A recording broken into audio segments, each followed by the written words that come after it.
after the first case of the coronavirus was confirmed in Hamilton County. The health department has asked everyone who attended the Chattanooga Bar Association memorial service on February the 28th to contact them. Brad Whitaker, the priest with COVID-19, was at the service and was exposed to nearly 100 people. We found out, I remember the virus being talked about in mid-February, and at the time I was pretty unconcerned about everything because it just seemed like a general media freak out, everything. I remember comparing it in conversation to the Ebola breakout a few years back.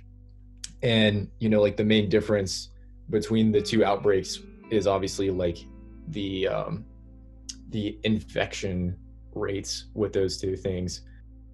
So I do research in an epigenetics lab, and once the order hit for undergrads not being able to work in research labs anymore, I pretty much had to abandon all of the research that I was doing this semester, that I've been working on for the past, I guess 2 years now. I was working at Target, and I actually left there voluntarily because they are still going. They are still open as they are a grocery store, and they're, I guess, an essential business. But I live very near my grandparents. I'm not really going over to visit them right now, but I will occasionally bring groceries and stuff over there. And working at Target, there was a whole I was working on the remodel crew, and there was a whole construction crew there.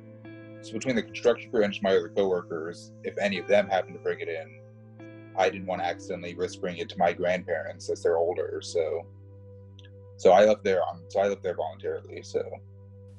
Mayor Andy Burke signed an executive order directing people to shelter in place to help stop the spread of COVID-19. Recognize that every day matters, and as we look at what has to happen, we don't want our healthcare system to be overwhelmed.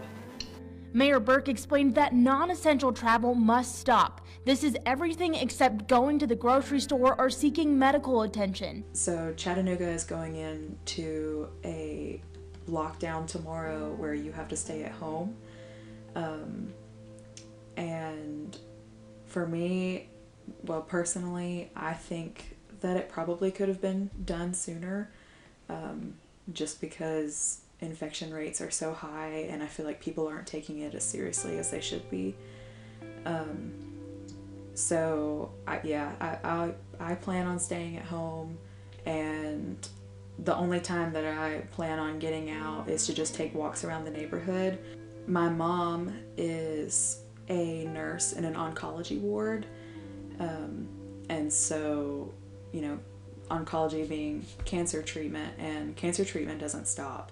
So she still has to go to work, and her hospital has given her a notice that she can show to police officers if she's stopped, that says, I'm an essential worker and I'm able to go to work.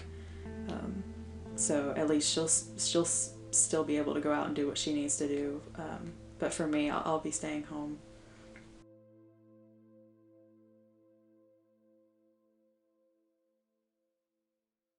So pausing this at about 10:48, you can see that big swath all the way from northeast Alabama through Hamilton County up into McMinn County, continuing to push this forward. You can see another swath for North Georgia and extending into Polk County, Cherokee County, and North Carolina. This is about 2:47 a.m. and then all that's going to be wrapping up across the region. So we see those brighter colors. That's where there's a bigger potential of that severe risk. Stronger storms, that's that damaging wind at 60, 70 miles per hour, bringing down trees and power lines, and also the potential for some scattered tornadoes. So that was a Sunday night, and our power went out here at 11:30 p.m.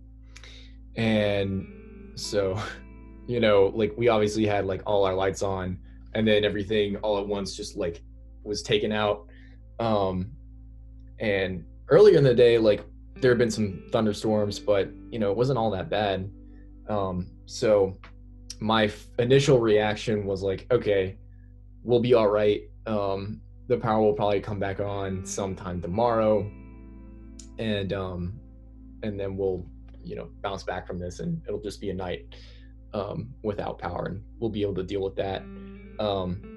Luckily, my house has gas, like stoves and gas water heaters, so we're still able to like take showers and cook food relatively easily. And so anyway, our power went out, and then I was just bored. I was like, well, I don't really want to like read with a flashlight because that's really hard to do. So I went out and kind of walked around the neighborhood and just sort of like watched the wind blow and stuff like that. But it really wasn't all that bad in my particular neighborhood. Then the next day they have these like drone videos that you've probably seen, where they like go over top where like, you know, the path of the tornado went. My house is maybe like a mile or two from where that was. And it was just like all this massive destruction, and which was kind of scary because that was happening when I was outside walking around. But it was super calm, you know, right where I live. So I really didn't anticipate that it would be all that bad.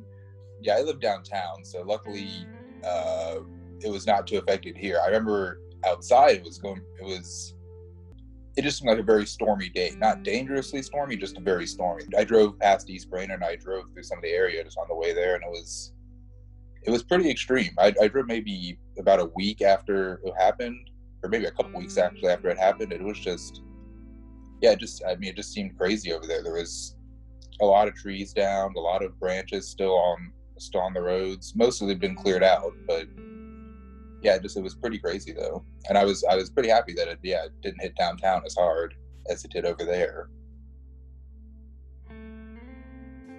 I don't really agree with the lockdown.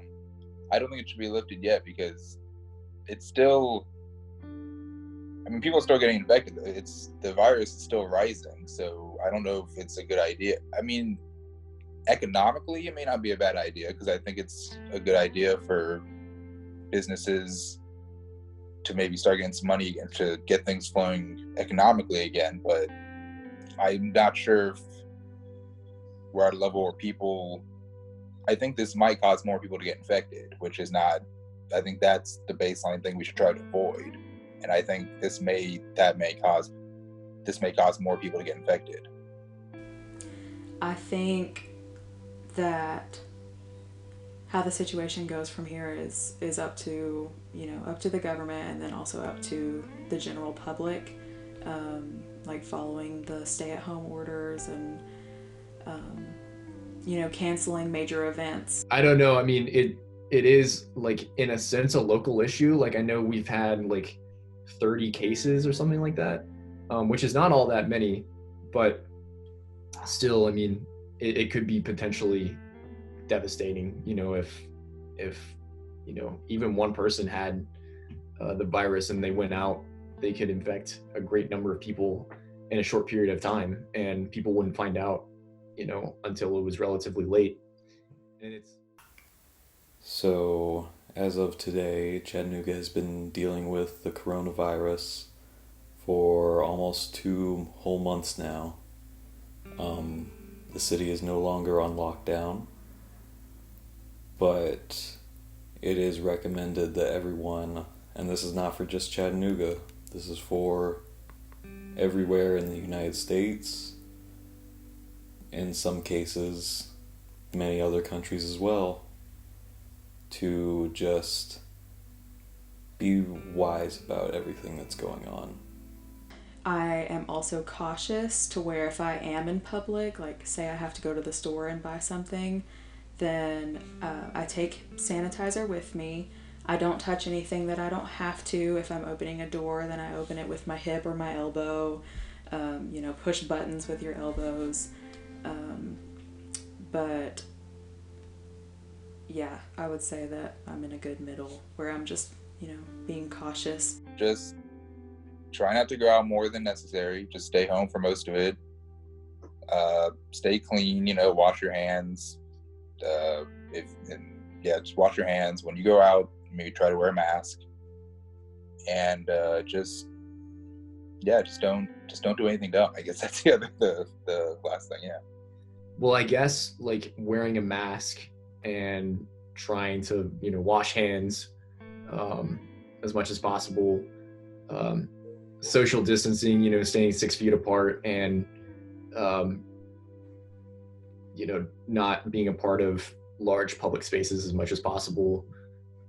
Being careful of like food. So, if you have to go to the grocery store, then like disinfecting like the food as much as possible, and like and washing things before you eat it. Yeah, I'd say things like that would be the most beneficial until we know that this crisis is kind of at an end. Practice social distancing, just be smart, and most importantly, be safe.